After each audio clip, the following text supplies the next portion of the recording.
تو جو رحمت رمضان میں میرے نبی نے فرمایا اگر میری امت کو پتہ چل جائے کہ رمضان کیا ہے تو یہ تمنا کریں گے کہ کاش سارا سال ہی رمضان ہو۔ اچھا ایک صحابی آئے، یا رسول اللہ میں تو مارا گیا۔ آپ نے کہا کیا ہوا؟ کہا میرا روزہ تھا، میں بیوی کے پاس چلا گیا۔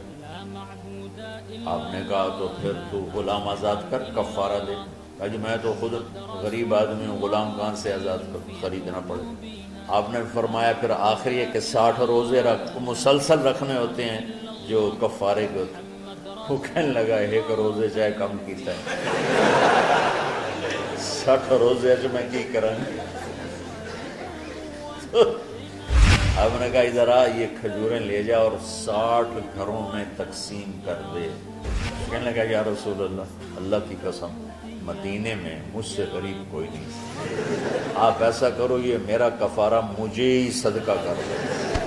تو آپ اتنا ہنسے کہ یہ آخری دانت نظر آنے لگے۔ بہت کم ایسا ہوتا تھا۔ رمضان علم کا مہینہ ہے، سونے کا نہیں ہے، کھانے کا نہیں ہے، سموسے پکوڑے کا نہیں ہے، رمضان علم کا مہینہ۔ یہ رمضان کی سب سے بڑی تیاری، مشکل کام، آپ یہ سیکھ لیں۔ صاف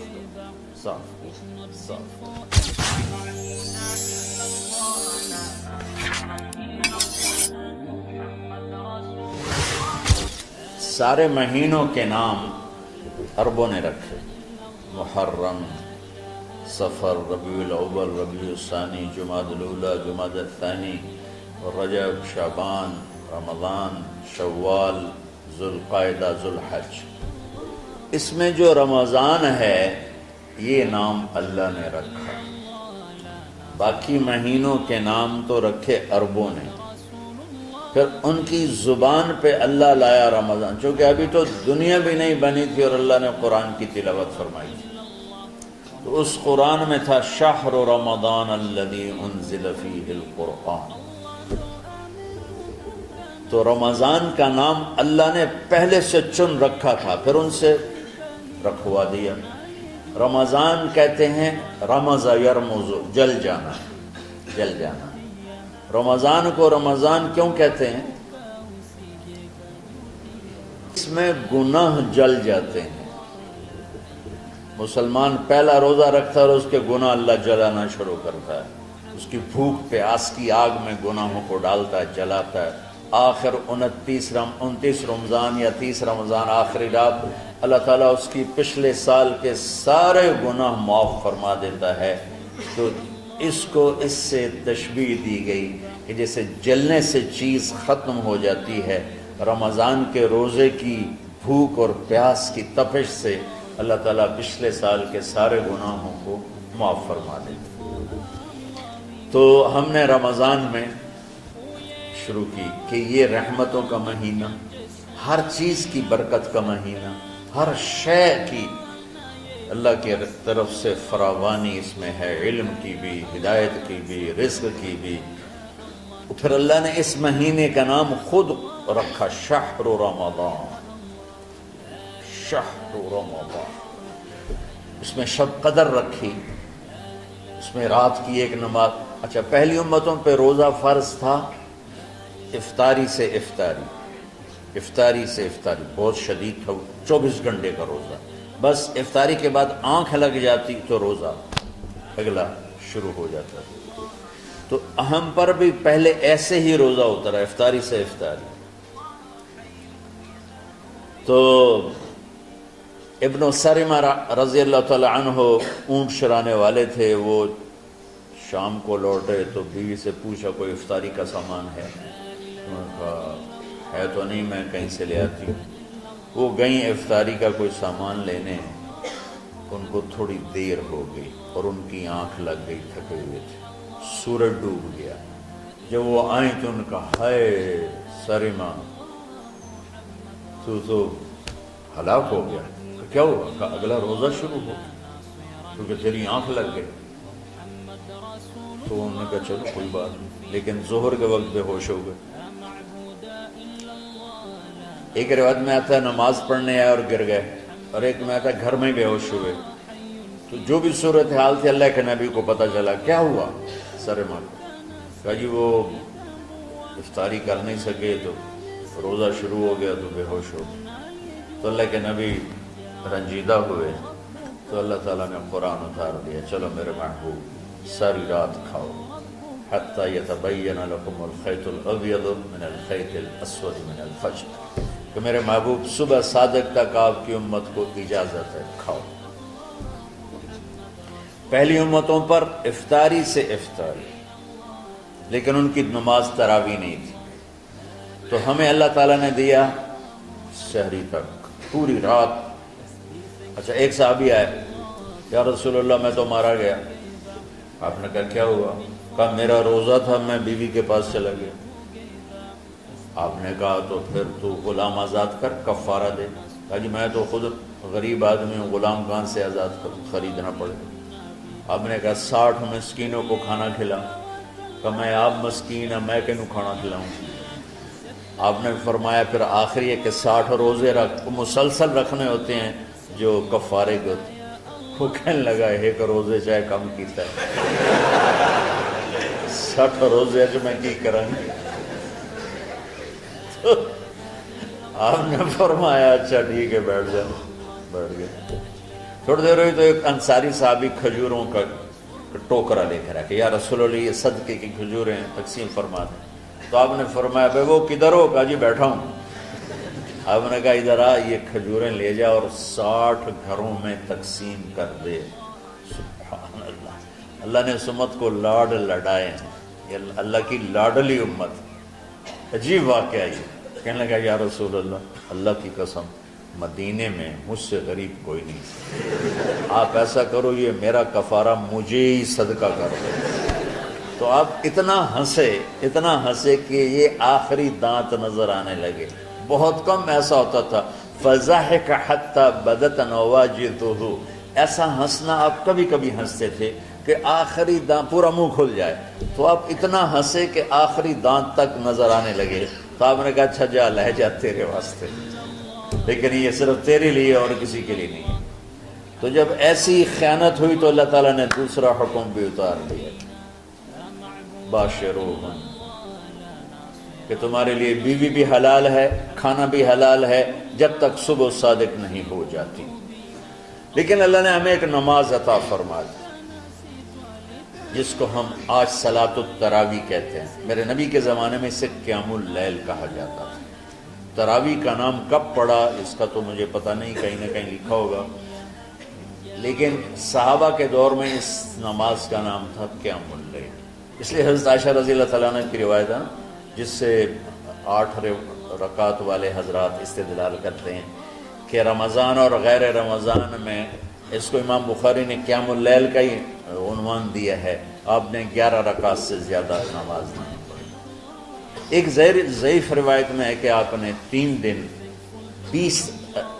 دن پڑھائی نماز. یہ تو صحیح روایت ہے. کتنی رکعت پڑھائی؟ تو ایک ضعیف روایت میں ہے کہ 20 رکعت پڑھائی. اچھا ضعیف روایت سے عبادت ثابت نہیں ہو سکتی حکم شرعی. تو جب حضرت عمر رضی اللہ تعالیٰ عنہ نے سب کو، میرے نبی کے دور میں 3 دن کے بعد آپ تو آئے نہیں کہ کہیں فرض نہ ہو جائے، تو صحابہ اپنے طور پر قرآن سنتے تھے ٹولیوں میں. صدیقی دور میں 2 سال وہ فتنوں میں گزرا تو اس میں بھی اسی طرح چلا کہ ٹولیوں میں ہوتی تھی. حضرت عمر رضی اللہ عنہ کے زمانے میں حکومت مضبوط ہو گئی، طاقتور ہو گئے. تو ابتدائی سالوں میں نہیں، چند سالوں کے بعد اب مسجد میں تشریف لائے تو لوگ اس طرح کوئی 4 ادھر 4 ادھر 5 ادھر 10 ادھر 20 ادھر. کہنے لگے ان کو ایک امام پہ جمع کر دیا جائے تو کتنا اچھا ہوگا. تو آپ نے سب کو اکٹھا کیا اور ابی بن کعب رضی اللہ تعالیٰ عنہ کو امام بنایا اور سب کو ایک نماز پہ جمع کر کے 20 رکعت کا حکم عطا فرمایا. تو حضرت عمر کا یہ عمل اس حدیث کو مضبوط کر دیتا ہے کہ جو کہ میرے نبی نے کہا علیکم بسنتی و سنت الخلفاء الراشدین من بعدی، کہ میری اور میرے خلفاء راشدین کی سنت پر مضبوطی سے عمل کرنا.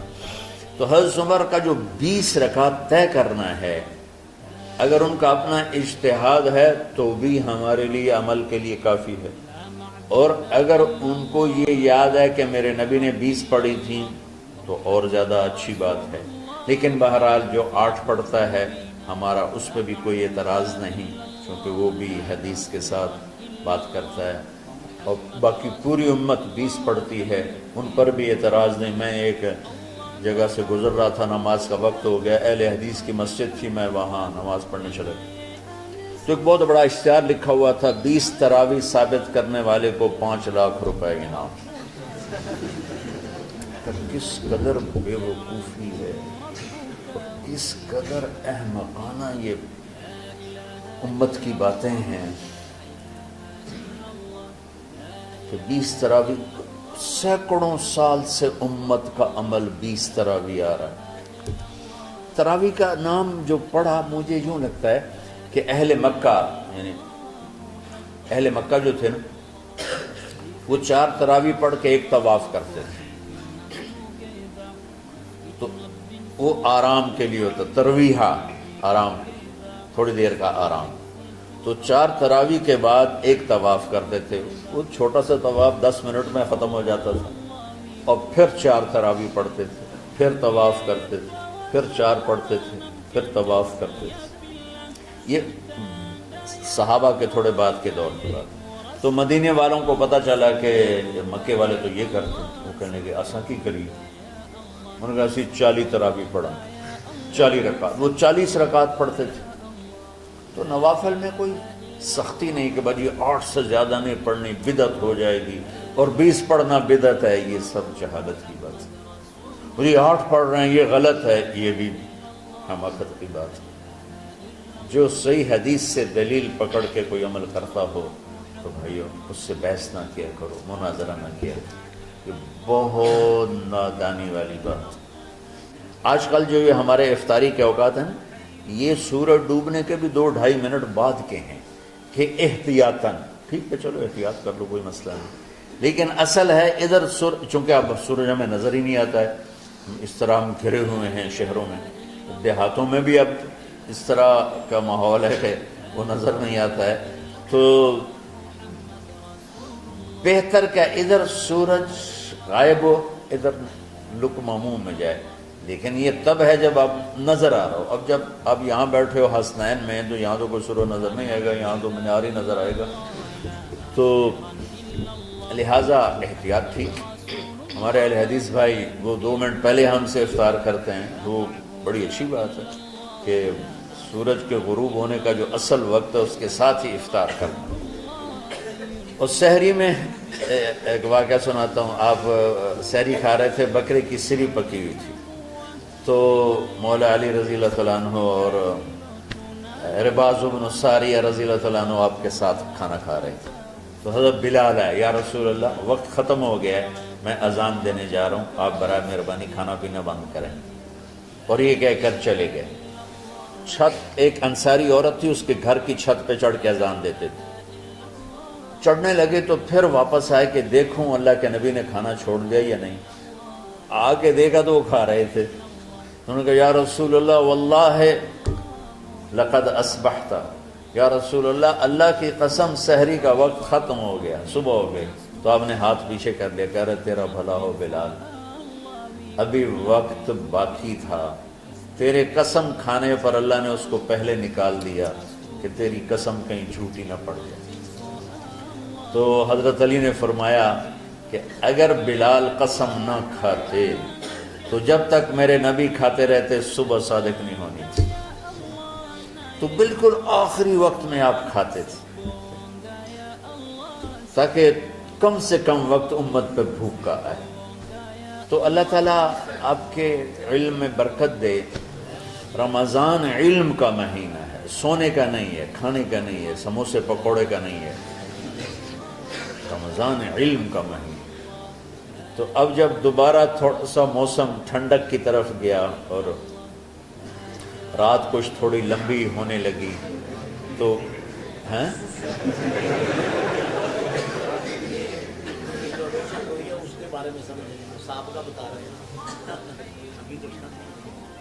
نہیں، مئی میں روزے آ رہے ہیں نا، گرمی تو ہے لیکن وہ جون والے روزے تو نہیں ہیں، جون کے روزے.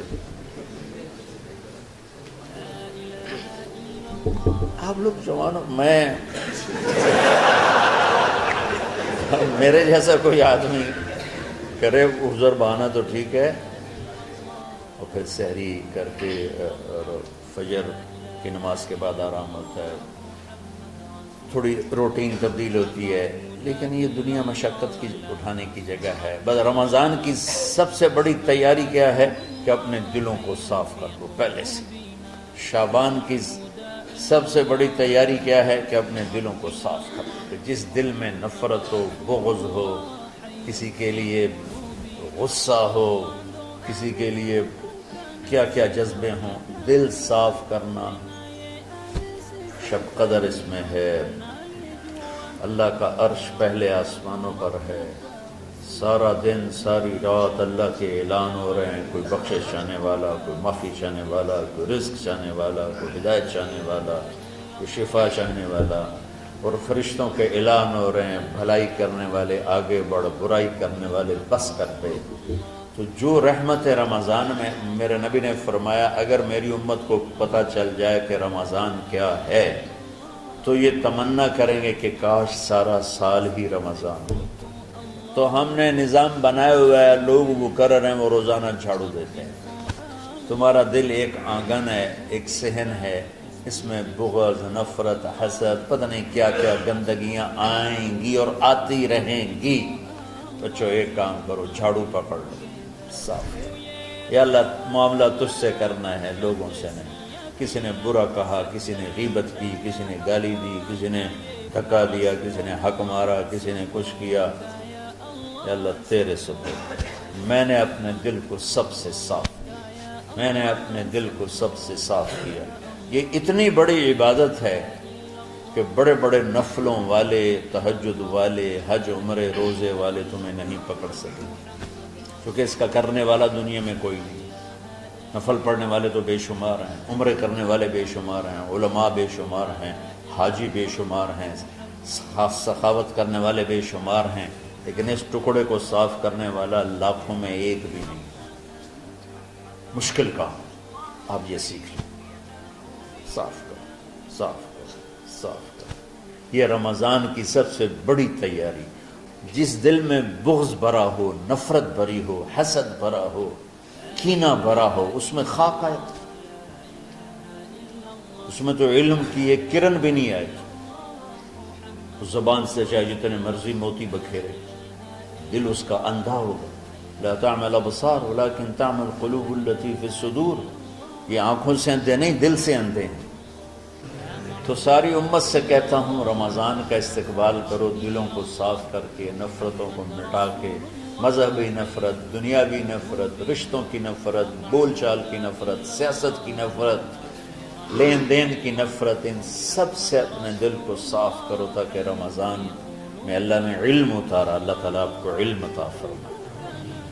اور باقی لوگ جو عام دنیا میں زندگی گزار رہے ہیں ان کے دلوں میں اللہ رمضان کا نور اتارے اور اپنے اور ہدایت کا نور اتارے. یہ سب سے بڑی تیاری ہے اس کی.